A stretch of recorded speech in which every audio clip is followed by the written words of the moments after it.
Hello friends, welcome to my YouTube channel. तो friends, आज इस वीडियो में हम यूपीएससी प्रीलिम 2024 के लिए जो भारतीय संविधान यानी कि इंडियन पॉलिटी के जो इंपॉर्टेंट क्वेश्चन बनते हैं उनको डिस्कस करेंगे, जो आपके आने वाले इस एग्जाम के लिए काफ़ी इंपॉर्टेंट होने वाले हैं। तो वीडियो को अंत तक देखिएगा। तो चलिए, बिना टाइम वेस्ट करे हम वीडियो को शुरू करते हैं। तो देखिए, फर्स्ट क्वेश्चन है, निम्न में से कौन सी समिति केवल निचले सदन की है? ठीक है। तो ऑप्शन आप देख सकते हैं, ए है लोक लेखा समिति, बी है प्राक्कलन समिति, सी है सरकारी उपक्रमों की समिति और डी है अनुसूचित जाति तथा अनुसूचित जनजाति संबंधी समिति। तो देखिए, इसका राइट आंसर क्या हो जाएगा? तो देखिए, राइट आंसर हो जाएगा इसका ऑप्शन नंबर बी, यानी कि जो प्राक्कलन समिति है ये क्या है, केवल निचले सदन की समिति होती है। अब यहाँ पे जो निचला सदन है वो क्या होता है? वो होता है लोकसभा। तो जो प्राक्कलन समिति है इसमें कितने सदस्य होते हैं? इसमें होते हैं 30 सदस्य और ये सभी के सभी सदस्य कहाँ से होते हैं? लोकसभा से। ठीक है। और यहाँ पे जो बाकी समिति आपको दी गई है तो उनको भी याद रखिएगा। इसमें से पहली है लोक लेखा समिति, इसमें कितने सदस्य होते हैं? तो 22 सदस्य होते हैं, जिसमें से 15 लोकसभा से और जो 7 होते हैं वो राज्यसभा से होते हैं। और जो सरकारी उपक्रमों की समिति है इसमें भी कितने सदस्य होते हैं? तो इसमें भी 22 सदस्य होते हैं, जिसमें 15 लोकसभा से और 7 कहाँ से होते हैं? राज्यसभा से। ठीक है। और जो लास्ट आपको दी है अनुसूचित जाति तथा अनुसूचित जनजाति संबंधी समिति, तो इसमें कितने सदस्य होते हैं? तो इसमें 30 सदस्य होते हैं, जिसमें से 20 कहाँ से? लोकसभा से और 10 राज्यसभा से होते हैं। ठीक है। तो याद रखिएगा, सभी इंपॉर्टेंट है समितियां हैं ये। अब नेक्स्ट क्वेश्चन देखते हैं हम, क्वेश्चन नंबर 2। संविधान संशोधन विधेयक के संबंध में निम्नलिखित में से कौन सा या कौन से कथन सही है? तो पहला आपको दिया है, संविधान संशोधन विधेयक केवल लोकसभा में लाया जा सकता है। दूसरा है, दोनों सदनों के बीच असहमति होने पर संविधान संशोधन विधेयक के लिए संयुक्त बैठक का कोई प्रावधान नहीं है। तीसरा है, राष्ट्रपति संविधान संशोधन विधेयक को स्वीकृति देंगे, वे ना तो विधेयक को अपने पास रख सकते हैं और ना ही संसद के पास पुनर्विचार के लिए भेज सकते हैं। और ऑप्शन देखिए आपको क्या दिया है, ए है 1 और 2, बी है केवल 2 और 3, सी है 1 और 3 और डी है ना तो 1, ना तो 2 और ना तो 3। तो देखिए, इसका राइट आंसर क्या हो जाएगा? तो देखिए, राइट आंसर हो जाएगा इसका ऑप्शन नंबर बी, यानी कि 2 और 3 यहाँ पे सही हो जाएंगे। ठीक है। अब जो पहला है ये क्यों गलत है? क्योंकि देखिए, जो संविधान संशोधन विधेयक है ये किसी में भी, यानी कि लोकसभा या राज्यसभा किसी में भी ये लाया जा सकता है। और बाकी दोनों फैक्टों को याद रखिएगा, ये संविधान संशोधन के बारे में सही है। नेक्स्ट क्वेश्चन देखते हैं अब हम, क्वेश्चन नंबर 3। निम्नलिखित कथनों पर विचार कीजिए, उपयुक्त में से कौन सा या कौन से मूल कर्तव्यों के संबंध में सही नहीं है? तो देखिए, क्वेश्चन पढ़ते समय ध्यान रखिएगा, यहाँ पे आपसे पूछा है सही नहीं है। तो देखिए, पहला है, मूल कर्तव्यों को सरदार स्वर्ण सिंह समिति की सिफारिश पर वर्ष 1976 में 42वें संविधान संशोधन के द्वारा जोड़ा गया था। और दूसरा है, मूल कर्तव्यों में 6 से 14 वर्ष की उम्र के बीच अपने बच्चों को शिक्षा का अवसर उपलब्ध करवाना 52वें संविधान संशोधन के द्वारा जोड़ा गया था। और ऑप्शन आपको क्या दिए हैं? देखिए, ए है केवल 1, बी है केवल 2, सी है 1 और 2 दोनों और डी है ना तो 1 ना तो 2। ठीक है। तो देखिए, इसका राइट आंसर क्या हो जाएगा? तो राइट आंसर हो जाएगा इसका ऑप्शन नंबर बी, यानी कि केवल 2, यानी कि 2 यहाँ पे जो है वो गलत है। अब क्यों गलत है? क्योंकि देखिए, मूल कर्तव्य में जो 6 से 14 वर्ष के बच्चों के लिए शिक्षा का अवसर उपलब्ध कराने का जो जोड़ा गया था, तो ये किसके द्वारा जोड़ा गया था? तो याद रखिएगा, ये 86वें संविधान संशोधन के द्वारा जोड़ा गया था। और यहाँ पे आपको क्या दिया है क्वेश्चन में? 52वें संविधान संशोधन के द्वारा। तो ठीक है, यहाँ पे गलत हो जाएगा। और जो पहला है ये याद रखिएगा, मूल कर्तव्यों को क्या है, वर्ष 1976 में 42वें संविधान संशोधन के द्वारा सरदार स्वर्ण सिंह समिति की सिफारिश पर जोड़ा गया था। नेक्स्ट क्वेश्चन देखते हैं अब हम, क्वेश्चन नंबर 4। भारत में प्रथम नगर निगम की स्थापना वर्ष 1687 में कहाँ की गई थी?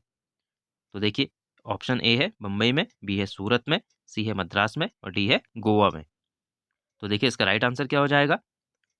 तो राइट आंसर हो जाएगा इसका ऑप्शन नंबर सी, यानी कि प्रथम नगर निगम जो भारत में स्थापित किया गया था वो 1687 में मद्रास में स्थापित किया गया था। नेक्स्ट क्वेश्चन देखते हैं अब हम, क्वेश्चन नंबर 5। अविश्वास प्रस्ताव के संबंध में निम्नलिखित में से कौन से कथन सही हैं?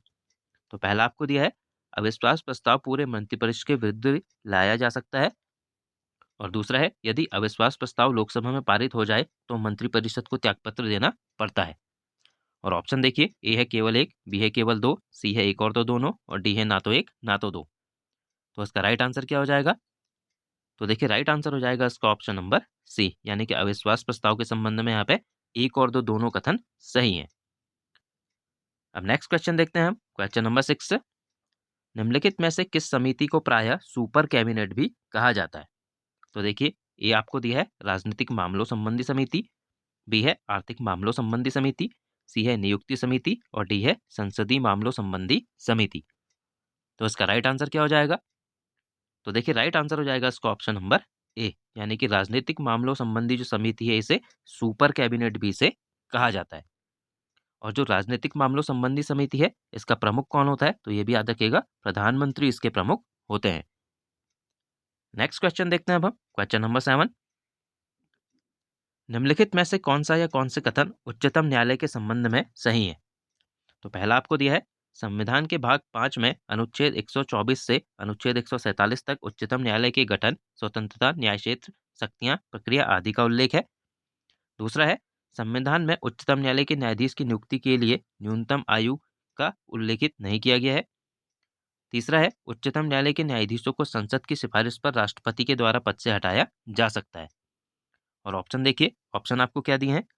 तो देखिए, ए है 1 और 3, बी है 1 और 2, सी है 1, 2 और 3 और डी है केवल 1।